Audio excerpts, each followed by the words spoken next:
हरियाणा विधानसभा चुनाव की तैयारियों में भारतीय जनता पार्टी जुट चुकी है। जेपी नड्डा के आवास पर बीजेपी कोर ग्रुप की बैठक चल रही है, जो कि 11 बजे शुरू हुई है। बैठक में हरियाणा चुनाव के उम्मीदवारों पर मंथन हो रहा है। हमारे साथ ज्यादा बातचीत करेंगे हमारे ब्यूरो चीफ हरिराम मिश्रा, इस वक्त लाइव जुड़ चुके हैं, सीधे उनके पास चलेंगे।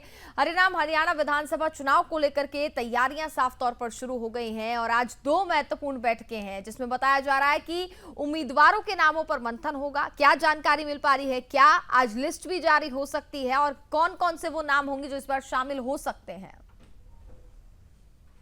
देखिए, जहां तक पहली बैठक का सवाल है, जेपी नड्डा के आवास पर बीजेपी कोर ग्रुप की बैठक हो रही है, जिसमें तमाम जो बीजेपी के प्रदेश के नेता हैं, वो पूर्व मुख्यमंत्री मनोहर लाल खट्टर, मुख्यमंत्री नायब सैनी, कुलदीप बिश्नोई, जो प्रदेश अध्यक्ष है मोहन लाल बडौली, इस तरीके के बड़े नेता जो है इस पूरी बैठक में भाग ले रहे हैं। और जो तमाम 90 की 90 विधानसभा सीटें हैं, वहां पर कौन उम्मीदवार हो, उसको लेकर के एक विस्तृत चर्चा वहां पर हो रही है।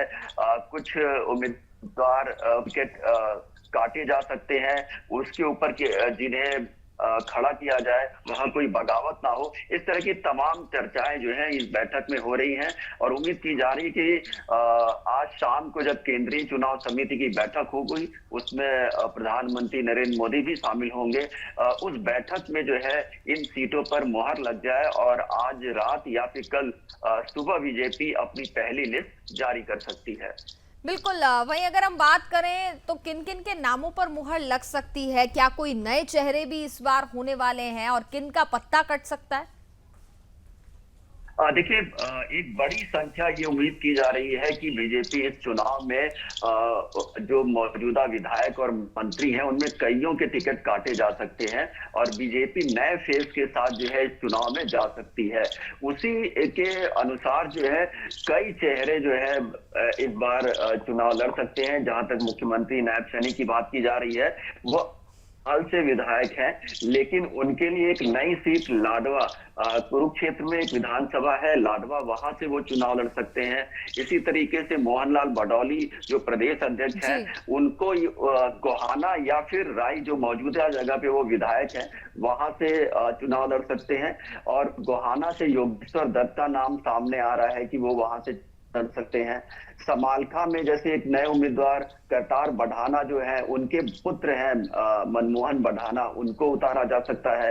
तो इस जेजेपी से आए हुए कई विधायक हैं, उनको टिकट दिया जा सकता है, जैसे कि राम कुमार गौतम जो नारनौल से चुनाव जीते थे पिछली बार। इस बार सफीदों से उनको चुनाव लड़ाया जा सकता है, ऐसी सूचना है। और नारनौल से कैप्टन अभिमन्यु जो कि पूर्व मंत्री और वित्त मंत्री थे, उनको जो है वहां से चुनाव लड़ाया जा सकता है। इसी तरह तोशाम भिवानी की बात की जाए, जहां से किरण चौधरी चुनाव लड़ा करती थी, अब वो राज्यसभा सांसद हैं, तो उनकी जो बेटी है श्रुति चौधरी जो कि 2 बार सांसद भी रह चुकी हैं, उन्हें वहां से टिकट दिया जा सकता है।